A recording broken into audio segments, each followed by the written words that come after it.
Corner म्हणजे काय तर कोणत्याही कपड्याचे दोन भागाच्या ज्या किनारी असतात त्या एकमेकांवर जिथे एकत्र मिळतात त्या टोकाला आपण कॉर्नर असे म्हणतो.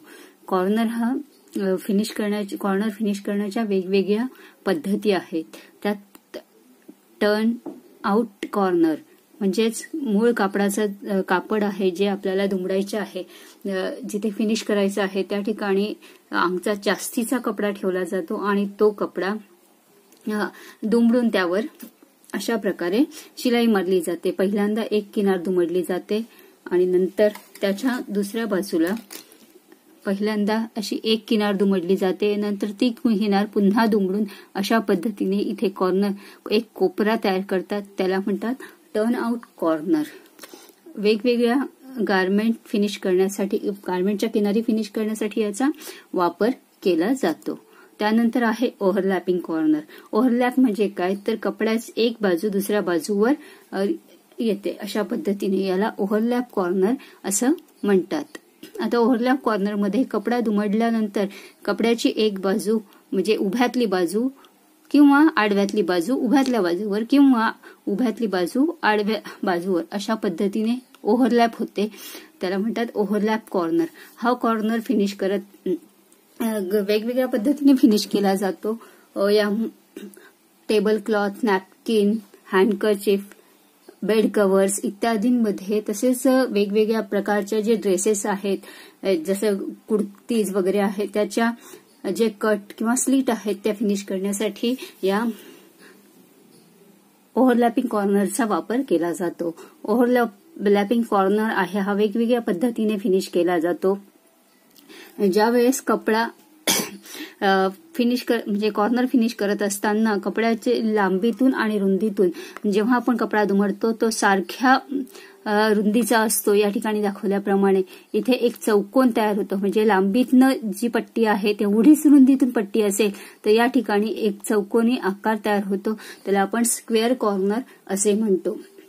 त्याच पद्धतीने लांबीतून कमी व रुंदीतून जास्त कपडा दुमडल्यानंतर या ठिकाणी असा आयताकृती भाग तयार होतो, त्याला आपण रेक्टँगल कॉर्नर असे म्हणतो. हे जे कॉर्नर आहेत ते ओव्हरलॅप कॉर्नरचे प्रकार आहेत. त्यानंतर आहे मीटर कॉर्नर. मीटर कॉर्नर म्हणजे काय तर कपड्याचे जी दुमड आहे, कपड्याची जी किनार आहे ती दुमडताना त्याच्या कोपऱ्याच्या भागामध्ये त्याचे दोन टोकं जोडली जातात आणि तिरकस भाग म्हणजे 45 अंशाच्या कोनामध्ये ही टोके जोडली. हा 90 अंशाचा कोन असतो, परंतु ते किनार फिनिश करत असताना इथे 45 अंशाच्या कोनातून बरोबर शिलाई मारली जाते आणि तो कॉर्नर फिनिश केला जातो, त्याला मीटरिंग म्हणतात. आणि अशा प्रकारे जे कॉर्नर फिनिश केले जातात त्याला मीटरिंग कॉर्नर असे म्हटले जाते. हे जे मीटरिंग कॉर्नर आहे ते वेगवेगळ्या पद्धतीने फिनिश केले जातात.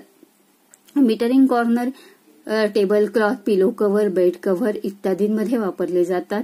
नेकलाईन फिनिश करण्यासाठी या प्रकारच्या कॉर्नरचा वापर केला जातो. आता याचे वेगवेगळे व्हेरिएशन आहेत. त्यामध्ये self turn up corner. Self turn up corner म्हणजे अंगचाच कपडा म्हणजे जो जास्त कपडा जेवढा दुमडायचा आहे तो एक्स्ट्रा ठेवला जातो, त्याचं एक्सटेन्शन ठेवलं जातं आणि तोच कपडा कॉर्नरमध्ये फिनिश केला जातो.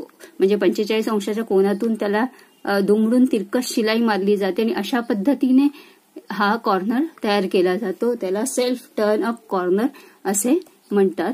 त्यानंतर आहे मीटरिंग कॉर्नर.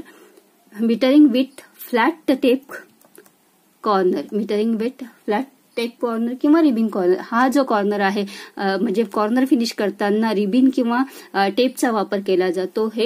हा कॉर्नर फिनिश करताना तो कपड्याच्या सुलट बाजूवर डेकोरेट सुलट बाजू जी आहे ती किंवा सुलट बाजूची जी किनार आहे ती डेकोरेट करण्यासाठी याचा वापर केला जातो. त्यानंतर आहे मीटरिंग कॉर्नर विथ बँड. आता मीटरिंग कॉर्नर विथ बँड मध्ये कपड्याच्या किनारीवर वेगळी पट्टी जोडली जाते, नंतर त्याचा कॉर्नर फिनिश करून पुन्हा ती दुमडून त्यावर हेमिंग किंवा शिलाई घातली जाते. चाइल्ड गारमेंटमध्ये याचा जास्त वापर केला जातो.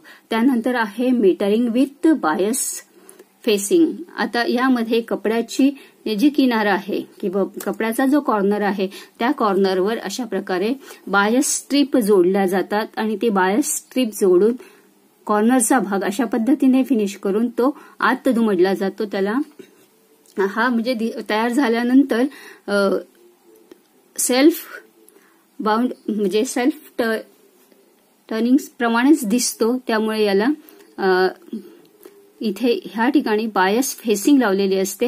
ही उलट बाजूवर म्हणजे सुलट बाजूवर जोडतात आणि नंतर हा जो बायस स्ट्रीपचा भाग आहे किंवा फेसिंगचा भाग आहे तो आतल्या बाजूने दुमडतात आणि वरील बाजूने तो फिनिश केला जातो. या फेसिंगचा उपयोग लाईट वेट जे फॅब्रिक असतात त्यासाठी केला जातो. यासाठी बायस स्ट्रीपच वापरली जाते.